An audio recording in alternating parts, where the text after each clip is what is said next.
Bonjour.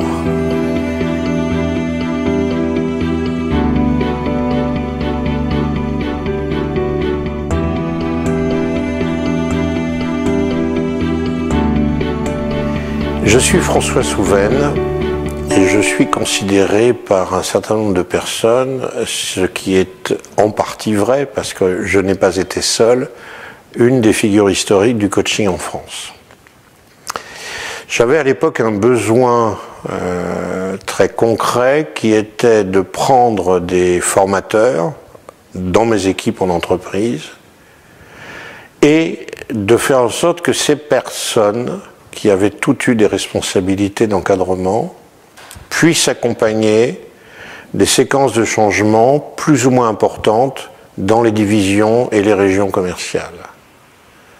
On s'est retrouvé avec mes interlocuteurs devant une difficulté qui est que passer d'un savoir qu'on délivre à une réalité de terrain qu'on connaît plus ou moins et à l'intérieur de laquelle il va falloir composer avec des acteurs et les faire cheminer sur des terres inconnues, c'est quelque chose qu'on avait peu ou pas travaillé jusque-là. Voilà, je ne vais pas tout détailler, mais ça a été, je dirais, à la fois un immense succès, cette formation. La plupart d'entre eux, je les ai retrouvés à droite et à gauche dans des responsabilités de RH, de consultants, de coach, parce que ce qu'ils ont découvert à cette époque-là, au milieu des années 80, ils ne l'ont pas lâché. Voilà. Et moi, j'ai voulu poursuivre. Et à la fin des années 80, j'ai, avec une autre personne, créé la première école de coaching en France. Je suis resté 6 ans dans cette école et puis après il y a eu en effet un certain nombre d'expériences, dont avec Noël Philippe et François Delivray, l'Académie du coaching qui a vu ses prémices en 2001 et sa réalité se développer en 2003. En fait, je suis quelqu'un qui, depuis l'adolescence, ça remonte à j'avais 14 ou 15 ans, est passionné de façon constante par tout ce qui tourne autour de l'accompagnement des personnes dans leur apprentissage. J'ai poursuivi ensuite cette constance en étant dans des responsabilités très vite de formation en usine, où j'ai travaillé à différents niveaux. J'ai créé des écoles aussi. En usine, j'ai créé une école de conversion d'opérateurs vers d'autres métiers. Au niveau de mes responsabilités de formation en siège, j'ai créé une école de vente parce que ça permettait aussi de consolider les acquis des personnes dans un métier, qu'ils ne soient pas simplement une somme d'expérience, mais qu'ils aient pu aussi tirer profit de leur expérience. Voilà. Et ensuite, ça a été pendant une bonne quinzaine d'années dans tout ce qui est formation en entreprise, donc à l'intérieur de l'entreprise, en faisant travailler des prestataires sur des usines, sur le siège d'une grande entreprise américaine de photographie. Et puis prendre des responsabilités de ressources humaines dans une autre entreprise américaine, où là j'ai en effet, avec ces personnes extérieures, et notamment l'une d'entre elles, créé et développé cette première formation en coaching de personnes dont le métier allait être d'accompagner. J'ai évoqué, en ce qui concerne mon parcours, un certain nombre d'étapes. Il y a eu l'étape, je dirais, avec mes camarades de lycée, étape d'adolescent. Ensuite, il y a eu l'étape enseignant.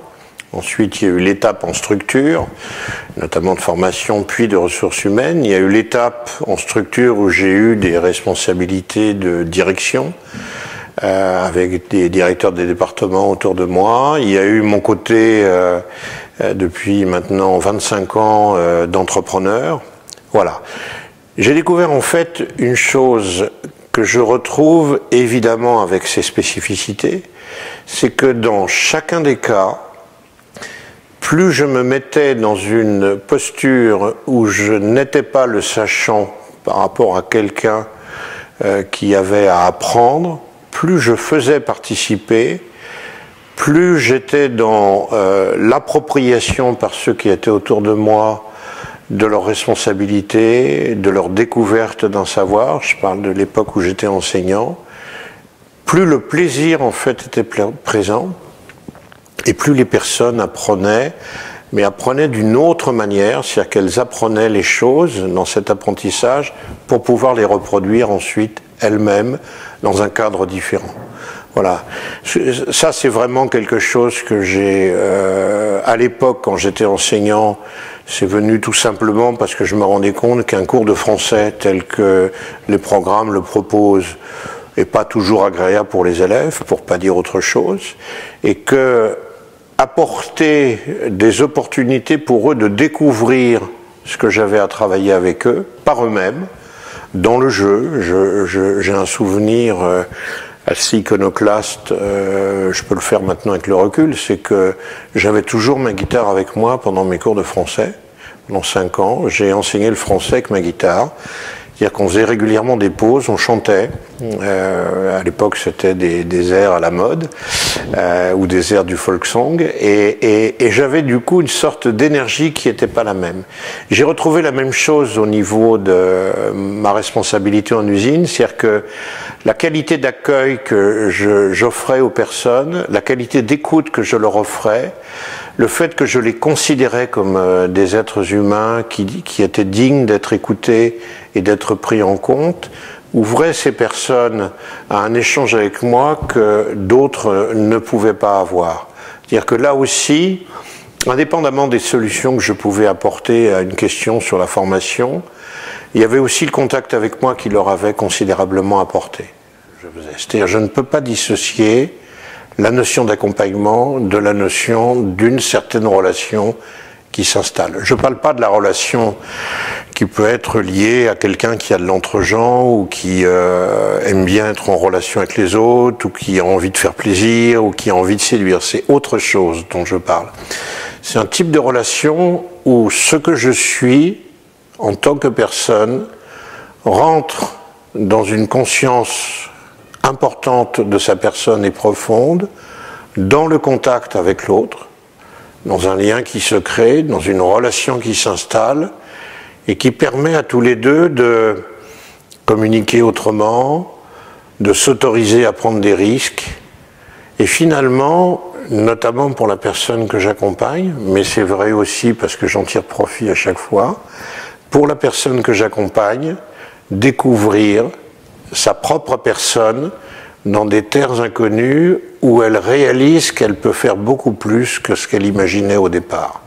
Voilà, ça c'est le cœur, je trouve, de mon métier, et c'est le cœur de ce que nous essayons de transmettre à l'académie, que ce soit pour des coachs, puisque c'est le cœur de notre métier, mais aussi pour des personnes dont la responsabilité est une responsabilité ressources humaines, opérationnelle. Je parle des managers, je parle des managers de managers, je parle des dirigeants, mais aussi sur les domaines du social. L'Académie du coaching, tout en ayant ce terme, peut aussi très très bien accueillir, ce qu'elle a déjà fait, des personnes du milieu médical, des personnes du milieu paramédical, des personnes du milieu social, de l'enseignement, qui viennent tirer profit du type de travail, du type d'accompagnement que nous faisons à l'Académie.